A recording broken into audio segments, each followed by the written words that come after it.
Captain Jake Morrison walked slowly across the bridge of his ship. The metal floor made soft sounds under his boots. Through the big window in front of him, he could see a blue and green planet getting bigger and bigger. This was Nexus Prime, the home world of the Zephyrian Empire. Jake had been in space for 20 years. He had seen many worlds and fought many battles. But today felt different. Today, humans were about to show themselves to an enemy that thought they were just old stories. "Sir, we are getting close to their planet," said Lieutenant Sophie Adams. She was sitting at the control panel, watching the screens that showed enemy ships. "I count over 3,000 Zephyrian vessels around their world." Jake nodded. He had expected this. The Zephyrians always used too many ships. They believed that having more was always better. They did not understand that sometimes having less could be better if you were smart about it. "How many ships do we have, Sophie?" Jake asked, even though he already knew the answer. 800 ships, sir," Sophie replied. "The Zephyrians have almost 4 times more ships than us." Jake smiled. The young lieutenant sounded worried. She was new to fighting aliens. She did not know what humans could really do when they had. To fight. Behind Jake, Admiral Lisa Kane was looking at the big screen that showed the battle map. Red dots showed enemy ships. Blue dots showed human ships. There were so many red dots that they almost covered the screen. "Jake, what do you think?" Admiral Kane asked. "Are you ready for this?" Jake turned to look at the Admiral. Lisa Kane was 50 years old and had gray hair. She had fought in more space battles than anyone else in the human fleet. If she was asking for his opinion, it meant she trusted him. "Admiral, my grandfather used to tell me stories about the old wars on Earth," Jake said. "He said that humans always won when everyone thought they would lose. Not because they were stronger, but because they thought differently." Admiral Kane smiled. "Your grandfather was a smart man. The Zephyrians have conquered every species they have met. They think they know how wars work. They think every species fights the same way. But humans don't fight like other species," Jake said. "No, we don't," Admiral Kane agreed. "Commander Torres, what do our spy ships tell us about the enemy?" Commander Ryan Torres was standing near the communication equipment. He was a thin man, with dark hair and sharp eyes. For 6 months, he had been getting secret reports from human ships that were watching the Zephyrians. "Admiral, the enemy has put most of their ships in one big group around their planet," Ryan said. "They have some smaller groups at the edge of their space, but not many. They think we will attack like other species do, with all our ships together, in one big fight. And what do they expect us to do?" Admiral Kane asked. "They expect us to fly straight at their planet and try to fight all their ships at once," Ryan explained. "Every species they have fought before did the same thing. The Zephyrians would use their bigger numbers to win quickly." Jake thought about this. The Zephyrians had conquered dozens of worlds. They had defeated species that were older and had better technology. But they had never fought humans before. "Admiral, do they know anything real about humans?" Jake asked. Ryan looked at his reports. "They have some old stories. Very old. Some Zephyrian scientists think humans might be real, but most of their leaders think we are just myths. Stories that scared species tell each other." "What do the stories say?" Sophie asked. Ryan read from his notes. "The stories say that humans come from a world where everything tries to kill you. They say humans can survive injuries that would kill any other species. They say humans never give up, even when they should. They say humans can think of solutions that no one else can imagine." Jake laughed. "Those stories don't sound scary enough." Admiral Kane walked over to the window and looked out at the enemy planet. "The Zephyrians think the stories are too wild to be true. They think no species could really be that tough. They're about to learn better," Jake said. On the enemy planet below, High Commander Vexstar was in his command center. He was looking at reports about the human ships that had just arrived in his space. Vexstar was very tall, like all Zephyrians. His skin was gray, and his eyes were yellow. He had conquered 40 worlds for the Empire. "How many human ships?" Vexstar asked his assistant. "Only 800, High Commander," the assistant replied. "Much smaller than our fleet." Vexstar was surprised. Every species that had tried to fight the Zephyrians had brought thousands of ships. Some had brought 10,000 ships. But even with huge fleets, they had all lost quickly. 800 ships? Vexstar said. "Do they think 800 ships can defeat 3,000 Zephyrian vessels?" "Perhaps they are not very smart, High Commander," the assistant suggested. But Vexstar was not so sure. He had heard the old stories about humans. Most Zephyrians thought the stories were just myths. But Vexstar had lived long enough to know that some myths had truth in them. The stories said that humans came from a planet called Earth. Earth was supposed to be a world where survival was very hard. The stories said that everything on Earth was dangerous. The weather, the animals, even the plants. According to the myths, humans had to become very tough just to live. But the strangest part of the stories was about human thinking. The myths said that humans could find ways to win when winning should be impossible. They said humans could use their enemies' strength against them. They said humans could turn disasters into victories. Vexstar had always thought these stories were too crazy to believe. No species could really be that adaptable. No species could really survive that much danger and still be able to fight wars in space. But now, looking at the reports of only 800 human ships, Vexstar began to wonder. Maybe the humans knew something that other species did not know. Back on the human ship, Jake was getting ready for battle. He checked his weapons and his equipment. He made sure his crew was ready. But most importantly, he was thinking about strategy. The Zephyrians expected humans to fight like everyone else. They expected a big battle with ships flying in straight lines, shooting at each other until one side had no ships left. This was how every space war had been fought for the last 300 years, but humans had not fought in space for 300 years. Humans had been busy learning how to survive in places where no other species could live. They had been learning how to solve problems that no other species could solve. "Sophie, are our scout ships ready?" Jake asked. "Yes, sir. 10 ships are already moving to watch the enemy's back door," Sophie replied. "Good. And our fast attack ships?" "Ready to move, sir. They're waiting for your signal." Jake looked at the enemy fleet on his screen. 3,000 ships, all grouped together like they were at a parade. The Zephyrians were so confident that they had not even spread their ships out to protect against surprise attacks. "Admiral Kane," Jake said, "I think it's time to show the Zephyrians that some myths are real." Admiral Kane smiled. "Begin the attack, Captain. Let's give them a lesson they'll never forget." As the human ships began to move, Jake thought about his grandfather's stories. His grandfather had fought in wars on Earth, where humans had learned to win against impossible odds. Today, those same skills would be tested against an alien empire that had never known defeat. The Zephyrians thought humans were just old stories. They were about to discover that the most dangerous myths are the ones that turn out to be true. Lieutenant Sophie Adams flew her fighter ship through the dark space between planets. Behind her, 5 other human pilots followed in perfect formation. They were moving toward the outer edge of the Zephyrian star system, where enemy patrol ships watched for intruders. Sophie was 25 years old and had been flying for 7 years.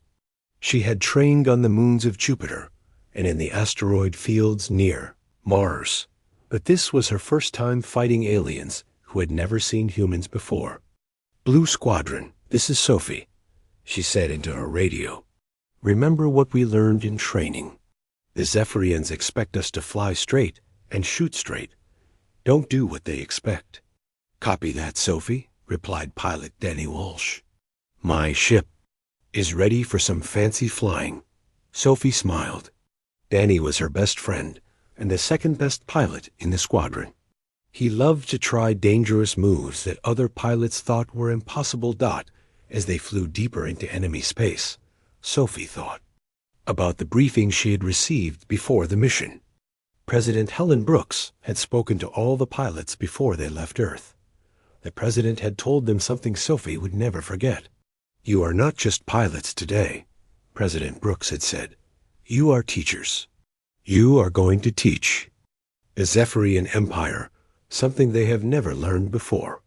You are going to teach them that humans are real."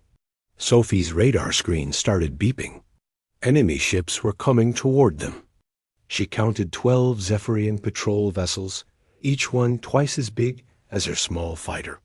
"Blue Squadron, we have company," Sophie announced. 12 enemy ships coming fast.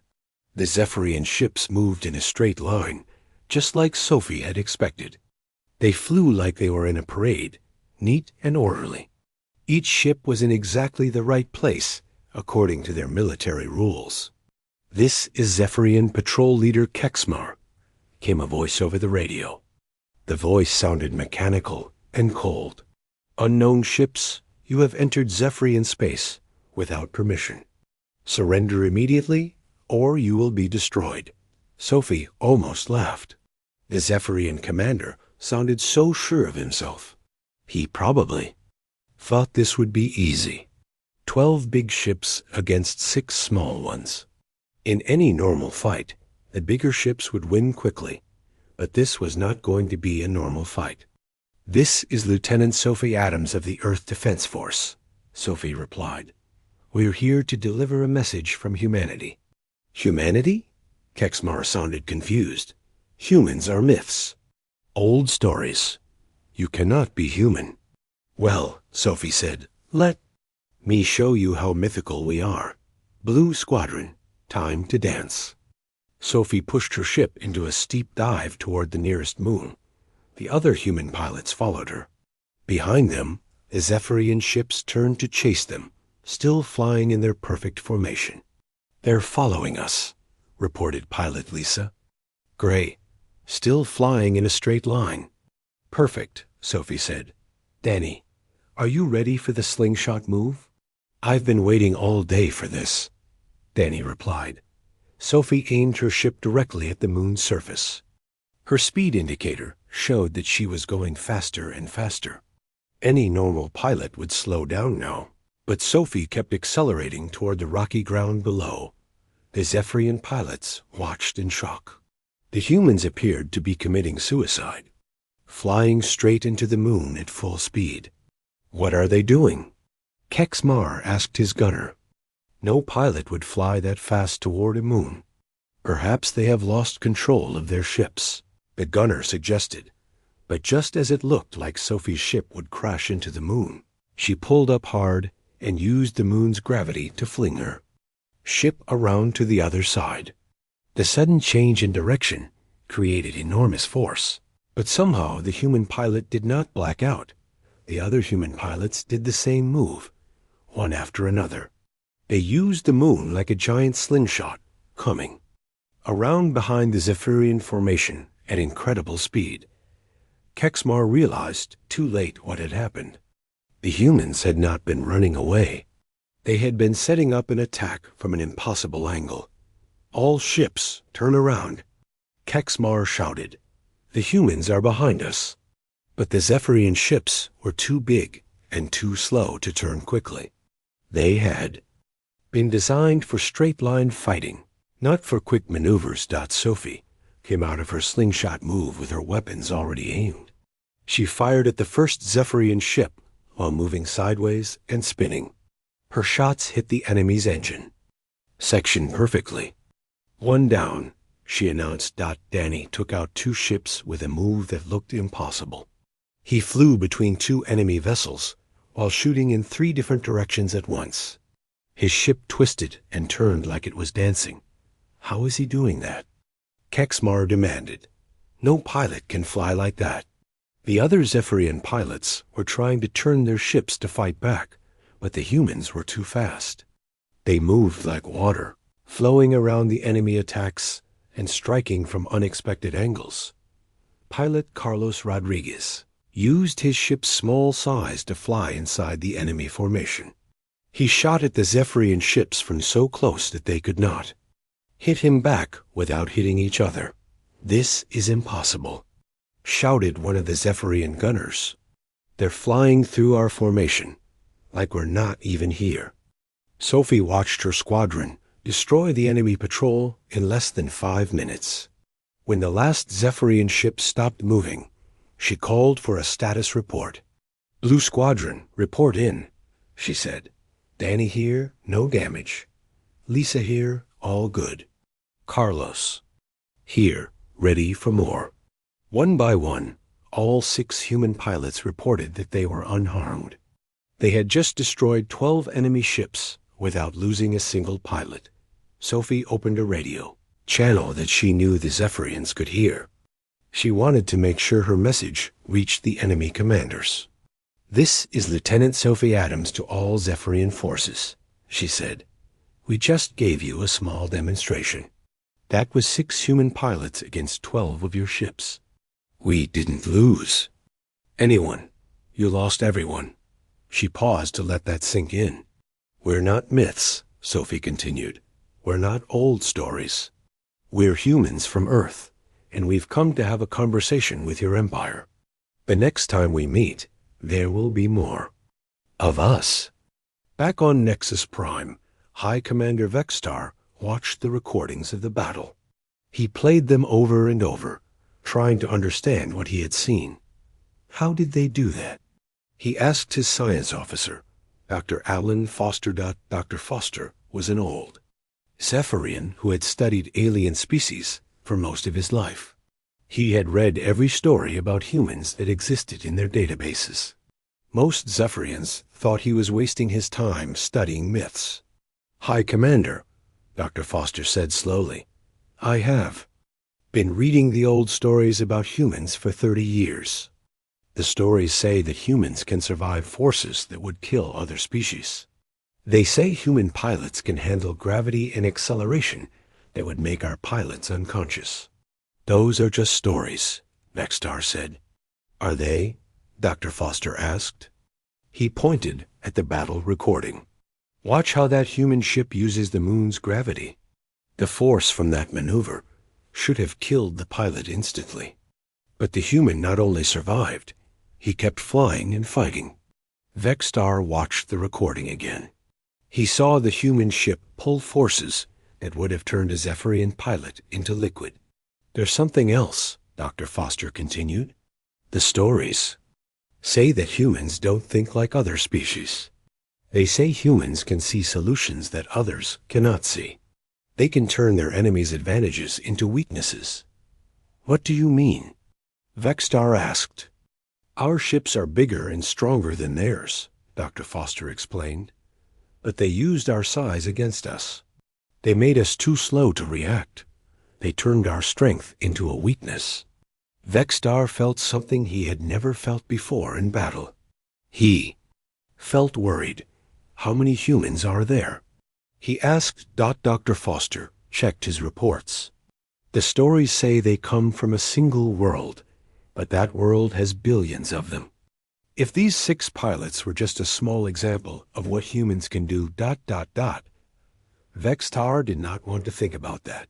6 human pilots had just destroyed 12 Zephyrian ships without breaking a sweat. What could hundreds of human ships do? What could thousands do? "Send a message to the Emperor," Vextar ordered. "Tell him that the myths might be real. Tell him that humanity has arrived, and they are not what we expected." As the message traveled to the Emperor's palace, Sophie and her squadron were flying back to the main human fleet. They had completed their mission perfectly. They had shown the Zephyrians that humans were real, but more importantly, they had shown them that humans were dangerous. The war between humans and the Zephyrian Empire had begun with a lesson. The Zephyrians had learned that some myths come true, and when they do, they are more terrifying than anyone could have imagined. General Paul Mitchell stood in the transport ship, looking at the metal walls around him. In 10 minutes, he and his soldiers would land on Korveg Station, a big military base built on a moon near the Zephyrian homeworld. This would be the first. Time humans fought aliens on the ground instead of in space. Paul was 42 years old and had been a soldier for 20 years. He had fought in wars on Earth and on Mars, but fighting aliens would be different.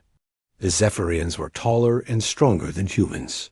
They had better weapons and more soldiers, but Paul knew something the aliens did not know.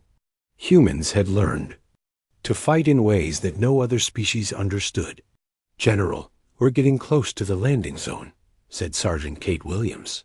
She was checking her rifle and making sure her equipment was ready. Kate was small and quick, perfect for the kind of fighting they would do today. "How many enemy soldiers are on the station?" Paul asked. "Intelligence says about 5,000 Zephyrians," replied Major Rick Davis. "They have heavy weapons and they know we're coming." Paul nodded.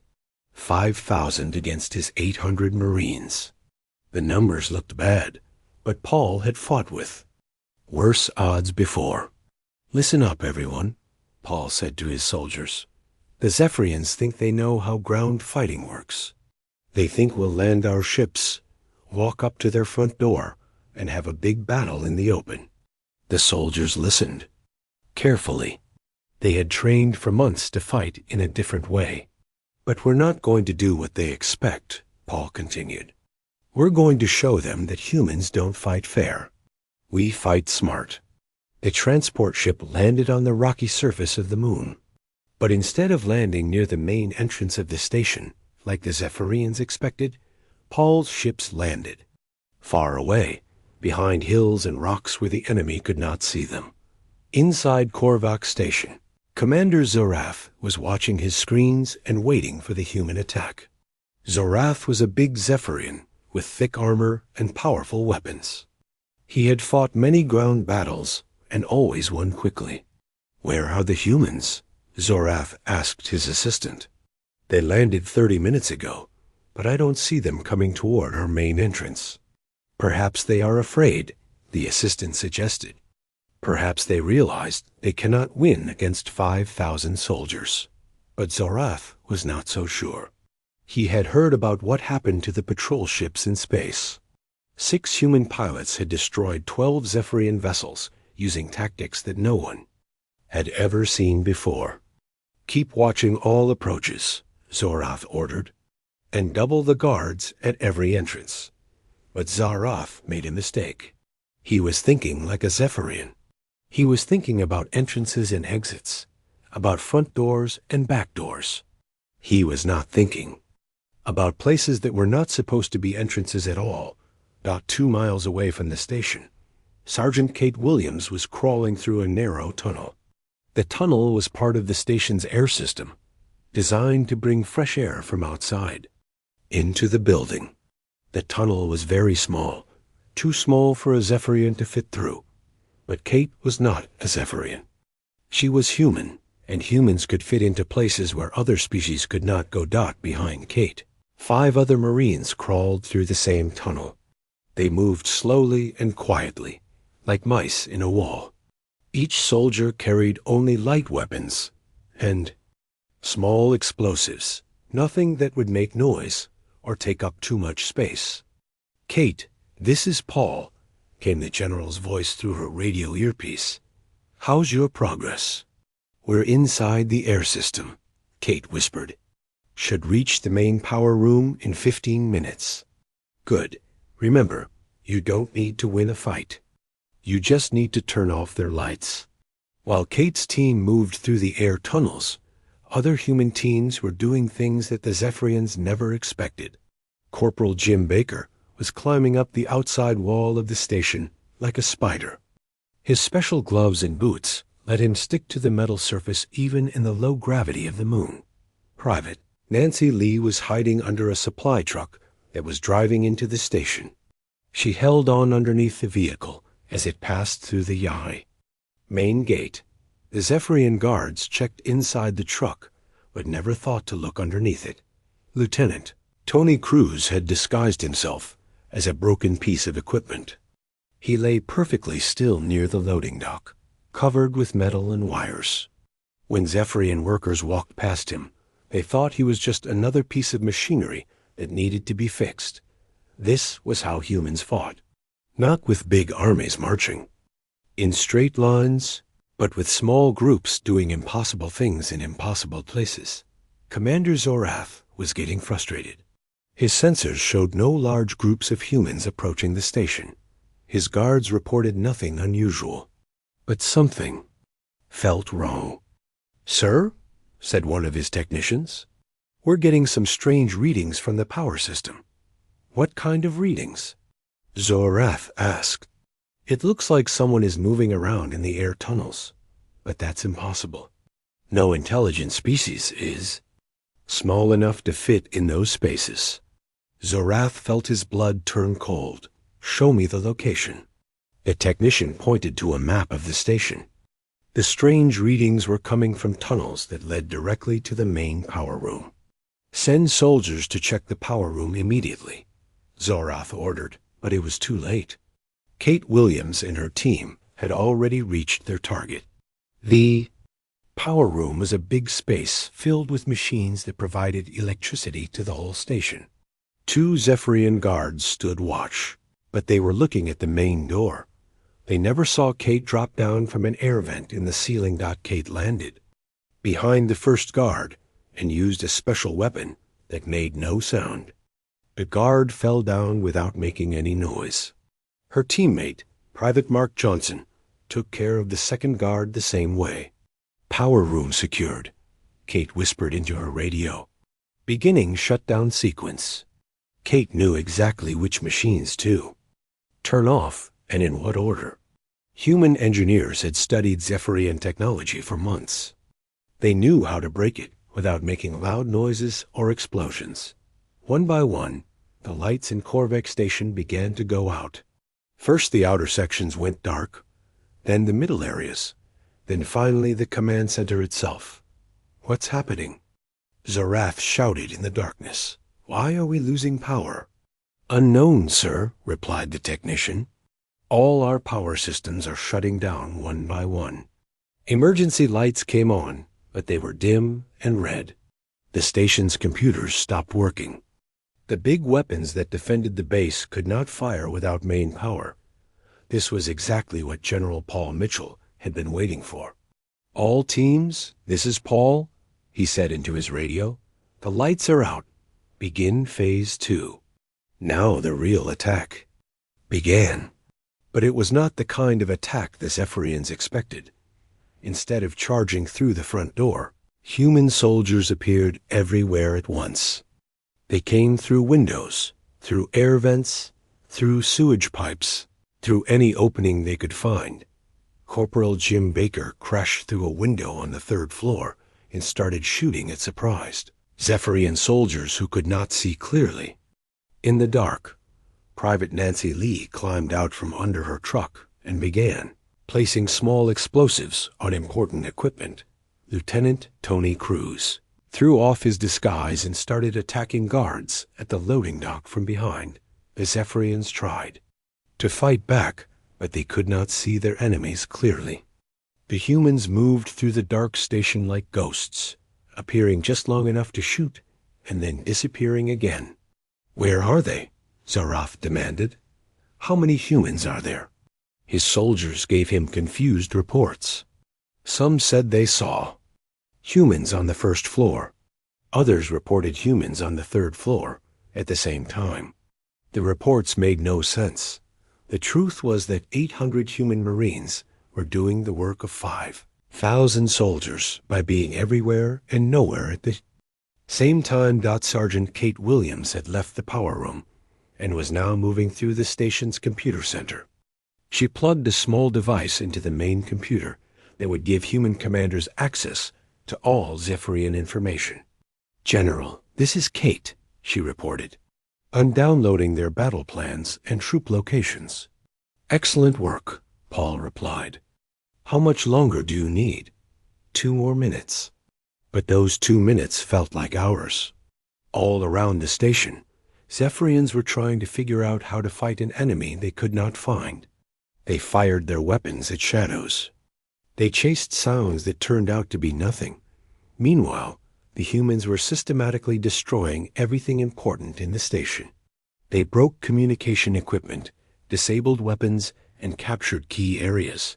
The battle lasted only 3 hours. When it was over, 5,000 Zephyrian soldiers had surrendered to 800 human Marines.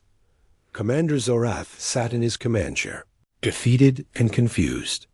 General Paul Mitchell stood in front of him, unhurt and calm. "How?" Zorath asked. "How did you win with so few soldiers?" Paul smiled. "We didn't fight your kind of war. We fought our kind of war." "I don't understand." "You expected us to fight." "Like Zephyrians," Paul explained. "You expected big battles with armies facing each other in the open. But humans learn to fight differently. We learn to win by not fighting fair." Zorath thought about this. Every species the Zephyrians had conquered before had fought the same way, with honor, with rules, with predictable tactics. But humans did not seem to care about honor or rules. They cared about winning. "Your species fascinates me," Zorath said finally. "You fight like no other intelligent beings we have met." Colonel Ben Harris looked down at the planet Nexus Prime from his command ship. The Zephyrian home world was covered with huge cities and military bases. Billions of aliens lived there, protected by the most powerful defenses in their empire. In 72 hours, Ben had to capture or destroy 17 different military targets spread across the planet. He had only 12,000 human soldiers to do it. The enemy had over 2 million troops waiting for him. "Colonel, the orbital scans are complete," reported Major Amy Clark. She was the best engineer in the human fleet, able to build weapons and tools from almost anything. "I count 50 defense stations around the planet, plus about 300,000 automated guns." Ben nodded. The Zephyrians had turned their home world into a fortress. Every approach to the planet was covered by massive weapons. Any normal attack would be destroyed before it could even land. But Ben was not planning a normal attack. "Amy, what did you find out about their communication systems?" Ben asked. Amy smiled. "This is the interesting part. All their defense systems are controlled by 3 main computer centers. The Zephyrians built it this way to make sure all their weapons work together perfectly." "And that gives us an opportunity," Ben said. "Exactly. If we can disrupt their communications, their weapons won't know what to shoot at." Across the planet, High Commander Vextar was preparing for the largest battle in Zephyrian history. Reports kept coming in about impossible human victories. The patrol ships destroyed by 6 fighters. The moon base captured by 800 Marines. Each defeat made less sense than the last. "Dr. Foster," Vextar called to his science advisor. "Tell me again what the old stories say about human warfare." Dr. Alan Foster opened his research files. For 40 years, he had studied every legend about humans. Most Zephyrians thought his work was useless, but now everyone wanted to hear what he had learned. "The stories say that humans do not fight like other species," Dr. Foster said. "They say humans can see patterns that others cannot see. They can find weaknesses where others see only strength." "What else?" Vextar asked. "The stories say that humans never attack where the enemy expects them to attack. They say humans can coordinate many different battles at the same time, making their enemy confused about where the real threat is coming from." Vextar thought about this. Every human victory so far had followed this pattern. The space battle, where 6 fighters used a moon like a weapon. The ground battle where 800 soldiers appeared everywhere at once. Dr. Foster, if the stories are true, where will the humans attack us? Dr. Foster looked at the planetary defense map. High Commander, I believe they will attack us everywhere and nowhere at the same time. That makes no sense. With respect, sir, nothing humans do makes sense until after they have already won. Ben Harris was putting together the most complex military operation in human history. 17 targets, 12,000 soldiers, and only 3 days to do it all. Listen. Up, everyone, Ben said to his commanders. The Zephyrians expect us to pick one target and attack it with everything we have. They expect us to fight like every other species they have conquered. The human officers listened carefully. Each one commanded a different team with a different mission.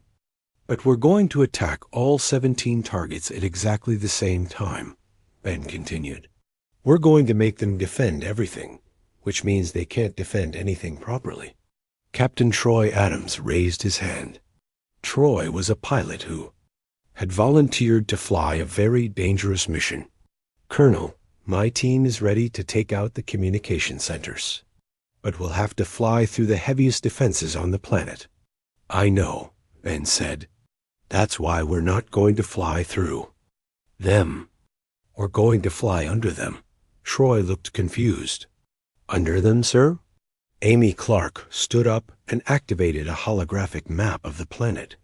The Zephyrians built their defense systems to shoot at ships coming from space. But they didn't build them to shoot down at the planet's surface. She pointed to areas on the map that glowed red. These are underground tunnel systems that the Zephyrians use for transportation. If we can get into those tunnels, we can fly under their defenses and pop up right next to our targets. That's crazy, said Major Pete Wilson. Those tunnels are barely big enough for ground vehicles. No pilot could fly a ship through underground tunnels. Troy Adams smiled. No Zephyrian pilot could do it, but I'm not a Zephyrian. This was the difference between humans and other species. Other species saw obstacles and gave up. Humans saw obstacles and figured out how to go around them, over them, or through them. 20-4 hours later, the attack began. Captain Troy Adams flew his small fighter ship into a tunnel entrance on the dark side of the planet. The tunnel was so narrow that his ship's wings almost touched the walls. Behind him, 11 other human pilots followed in single file. This is insane, Troy said to himself as he navigated through the underground maze. His ship's lights showed rocky walls rushing past at incredible speed. One small mistake would crash him into solid stone, but Troy had trained for this. Human pilots practiced flying through asteroid fields, inside space stations, even through the rings of Saturn. Flying through tunnels was just another challenge. Above ground, engineer Amy Clark was leading a team to sabotage the planetary defense grid. Instead of attacking the massive weapons directly, she was targeting something much simpler, the power cables that fed electricity to the guns. Remember, Amy told her team, we don't need to destroy the weapons. We just need to make them stop working for a few minutes. Amy's team had built special tools from spare parts and salvaged equipment. They had electromagnetic pulse generators made from old medical equipment. They had cutting tools built from mining lasers. They had climbing gear made from ship repair cables. Everything they needed. They had made themselves from things that were not supposed to be weapons. At the same time, Colonel Ben Harris was leading the main assault on the planet's capital city. But instead of attacking with all his soldiers at once, he split them into 50 small groups. Each group attacked a different target at exactly the same moment. The Zephyrian defenders did not know where to send their reinforcements. Reports came in from everywhere. Humans attacking the spaceport. Humans attacking the government buildings. Humans attacking the military headquarters. Humans attacking the power stations. How many humans are there? Demanded General Colmer, a Zephyrian officer in charge of planetary defense. "My reports say they are attacking in 20 different places at once. Sir, our intelligence said the humans only have 12,000 soldiers," replied his aide. "Then how are they attacking 50 different targets?" The aide had no answer. Neither did anyone else in the Zephyrian command center. Underground, Troy Adams reached his target. His navigation system showed that he was directly beneath the main communication center. Above him, through meters of rock and metal, was the computer that controlled all the planetary defenses. "This is Troy to all teams," he said into his radio.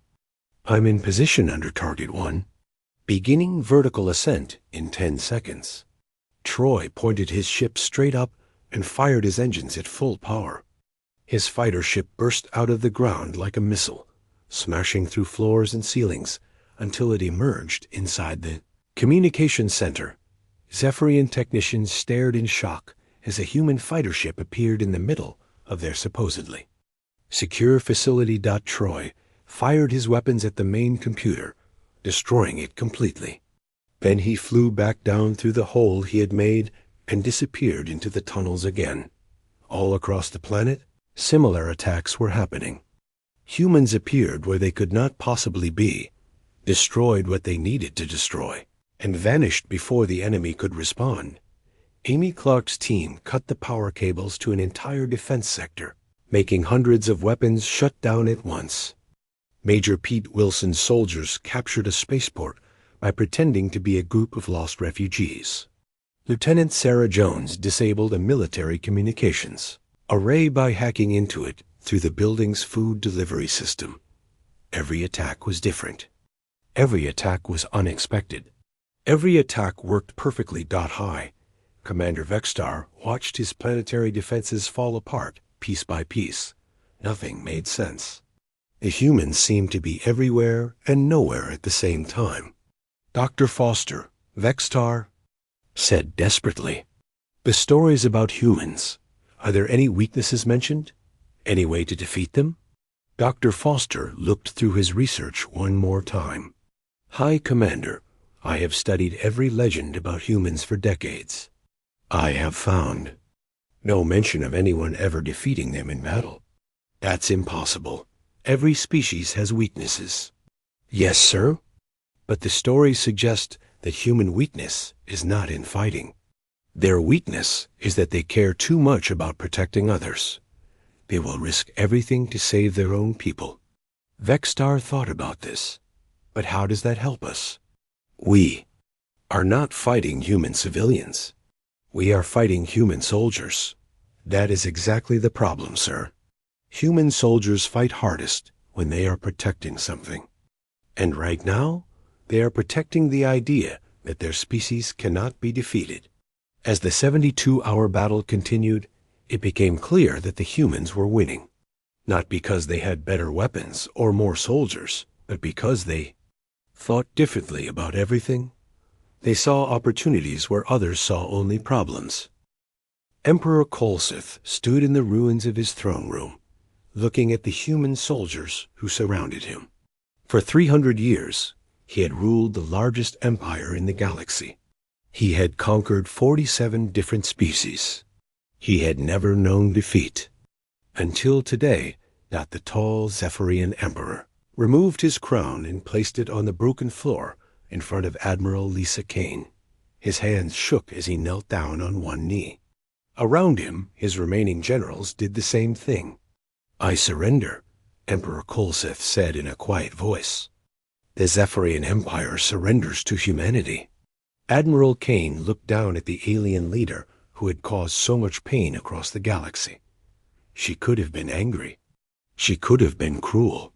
Instead, she felt only sadness for all the wars that could have been avoided. "Your Majesty," Admiral Kane said gently, "please stand up. We did not come here to make you kneel. We came here to teach you something important."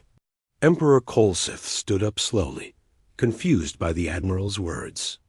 Every species the Zephyrians had conquered had been forced to kneel. It was the way wars ended. "I don't understand," the Emperor said. "You have defeated us completely. Why are you not taking revenge? Admiral Kane walked over to the broken window and looked out at the city below. Human soldiers were helping injured Zephyrians. Human medics were treating wounded enemies. Human engineers were fixing damaged buildings. Because that's not who we are, Admiral Kane replied. We didn't come here to destroy your people. We came here to stop a war that never should have started. Captain Jake Morrison entered the throne room carrying a data pad with the official surrender documents. Behind him walked Dr. Alan Foster, the Zephyrian scientist who had spent his life studying human myths. Admiral, Jake said, all Zephyrian military forces have laid down their weapons. Their fleet commanders are requesting permission to help with rescue operations. Permission granted, Admiral Kane said. Tell them that any Zephyrian who wants to help save lives is welcome to work with our people. Dr. Foster stepped forward nervously. He had requested this meeting because he needed to ask humans something that had been troubling him for days. Admiral Kane, Dr. Foster said, may I ask you a question about your species? Of course, Doctor. We have fought wars against 47 different species. All of them fought the same way. They used the same tactics, the same strategies, the same thinking. But humans fight completely differently. Why? Admiral Kane thought about how to explain something that seemed obvious to her, but was apparently impossible for other species to understand. Doctor, what do you know about the planet Earth? She asked. Only what the old stories tell us. The myths say it was a world where survival was very difficult. The stories are true, but they don't tell the whole truth, Admiral Kane said. Earth was not just difficult. Earth was impossible. Everything on our world tried to kill us. The weather, the animals, the diseases, even the plants. She walked over to the broken throne and sat down on the steps.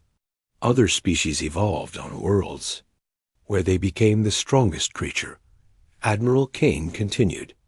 They learned to survive by being bigger or faster, or having better weapons than everything else. That makes sense, Dr. Foster said. But humans evolved differently. We were never the strongest or the fastest or the most dangerous. We survived because we learned to adapt. We learned to think of solutions that other creatures could not imagine. Emperor Kolzeth was listening carefully. Are you saying that humans are naturally better at problem solving? Not better, Admiral Kane said. Different. When other species see a problem, they try to solve it the same way their ancestors did.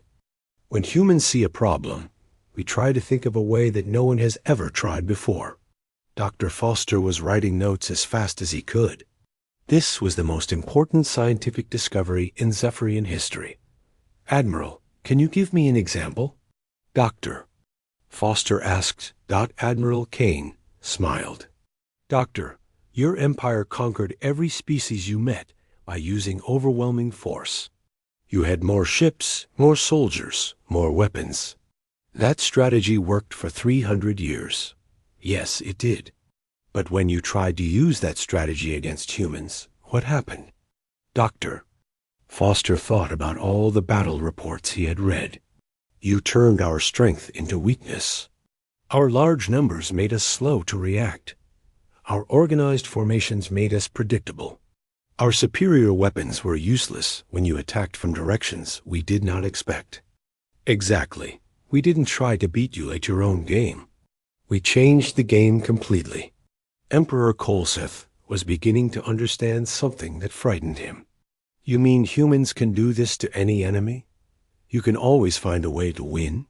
We can always find a way to try, Admiral Kane said.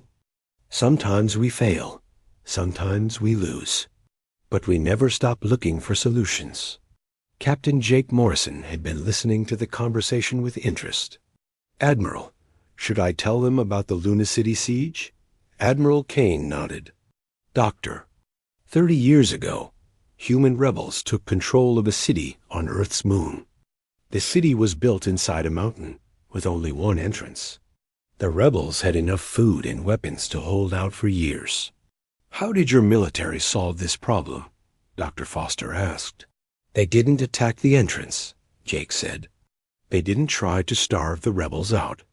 Instead, they used mining equipment to dig a new tunnel from the other side of the mountain. They created a second entrance that didn't exist before." "That's impossible," Emperor Kolsith said. "You cannot just create new entrances to fortified positions." "You can if you think differently about what's possible," Admiral Kane replied. "Other species would have seen one entrance and planned their attack around that limitation. Humans saw one entrance and decided to make another one." Dr. Foster was beginning to understand why all the old myths about humans had seemed too wild to believe. "You don't accept limitations the same way other species do." "We accept physical limitations," Admiral Kane said. "We can't fly without machines or breathe underwater without equipment. But we don't accept mental limitations. We don't accept the idea that problems are unsolvable." Over the following weeks, Dr. Foster spent every day interviewing human soldiers, engineers, and scientists. He learned about human history, human culture, and human thinking. Every conversation taught him something new about why humans were so different. He learned that human children played games where they had to solve puzzles with no obvious solutions. He learned that human scientists spent their careers trying to prove that things everyone believed were impossible were actually possible. He learned that human artists created beauty from materials that other species would throw away as garbage. Most importantly, he learned that humans had a word for their approach to life: hope. Even when everything seemed hopeless, humans believed that a solution existed somewhere, waiting to be discovered. Dr. Foster wrote a complete report about humanity for the Zephyrian archives. His report was 1,000 pages long and contained detailed studies of human psychology, human tactics, and human capabilities. But the most important part of his report was only one sentence long. Humans are not just another intelligent species. They are evolution's answer to the question of what happens when survival becomes impossible. Years passed. The galaxy changed. The Zephyrian Empire became the Zephyrian Republic, working together with humans to explore new worlds and meet new species. Other alien civilizations heard about the war and came to study the humans who had accomplished the impossible. But the most important change was in how everyone thought about problems. Before humans arrived, most species believed that some challenges could not be overcome. Now they knew that was not true. Admiral Kane, now retired, often visited schools on different worlds. Children of many species would ask her the same question: how did humans become so good at solving impossible problems? Her answer was always the same: we learned that impossible just means no one has figured out how to do it yet. Captain Jake Morrison became an ambassador, teaching other species about human methods of thinking. He helped alien engineers design better machines, alien soldiers develop new tactics, and alien scientists ask questions they had never thought to ask before. The old myths about humans were filed away in museums, replaced by detailed histories of what humans had actually done. But those histories seemed even more incredible than the myths had been. Children across the galaxy grew up hearing new stories. Stories about the day the myths became real. Stories about humans who changed the way everyone thought about what was possible. Stories about a species that turned legend into history simply by refusing to accept that anything was truly impossible. And in those stories, the children learned the most important lesson humans had to teach: that the only real limitations are the ones you accept in your own mind. The galaxy was no longer the same. Humanity had arrived, and they had brought with them a gift more valuable than any technology or weapon. They had brought the knowledge that every problem has a solution, if only you're willing to think differently enough to find it. The myths had become reality. And reality, it turned out, was far more amazing than any myth had ever dared to imagine.